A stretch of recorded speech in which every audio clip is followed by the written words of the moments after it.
ஈரோடு மாவட்டம் அந்தியூர் பர்கூர் மலைப்பாதை வழியாக கர்நாடக செல்லும் 6 மற்றும் அதற்கும் மேலான சக்கரங்களை கொண்ட கனரக வாகனங்கள் வருகின்ற 16ஆம் தேதி மாற்றுப்பாதையில் செல்ல மாவட்ட ஆட்சியர் உத்தரவிட்டுள்ளார். ஈரோடு மாவட்டம் அந்தியூர் அருகே உள்ள பர்கூர் மலைப்பகுதி கர்நாடக மாநிலத்தை ஒட்டி அமைந்துள்ளது. இந்த வழியாக ஈரோடு, கோவை, திருப்பூரில் இருந்து அதிகளவு கனரக வாகனங்கள் கர்நாடக மாநிலம் கொள்ளைக்கால், மைசூர் உள்ளிட்ட பல்வேறு பகுதிகளுக்கு செல்கின்றன. இந்த நிலையில் கர்நாடக மாநிலம் கொள்ளைக்கால் தாலுகா ராமாபுரம் முதல் நாள் ரோடு வரை தற்போது சாலை பணிகள் மேற்கொள்ளப்பட்டு வருகிறது. இதன் காரணமாக அந்தியூர், பர்கூர் வழியாக செல்லும் அனைத்து கனரக வாகனங்களையும் செல்லம்பாளையம் வனசோதனை சாவடியில் நிறுத்தி மாற்றுப்பாதையில் செல்ல அறிவுறுத்துமாறு ஈரோடு மாவட்ட ஆட்சியர் கந்தசாமி உத்தரவிட்டார். இதனையடுத்து போக்குவரத்து காவல்துறை சார்பில் அறிவிப்பு பலகை வைக்கப்பட்டு வாகனங்களை மாற்றுப்பாதையில் செல்ல அறிவுறுத்தப்படுகிறது.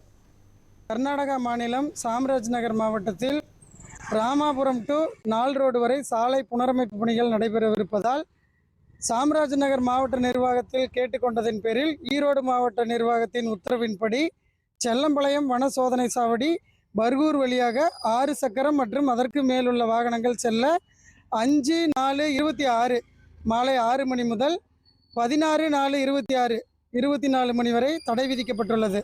எனவே வாகன ஓட்டிகள் மாற்று வழியாக சத்தியமங்கலம், திம்பம் வழியாக செல்ல அறிவுறுத்தப்படுகிறது.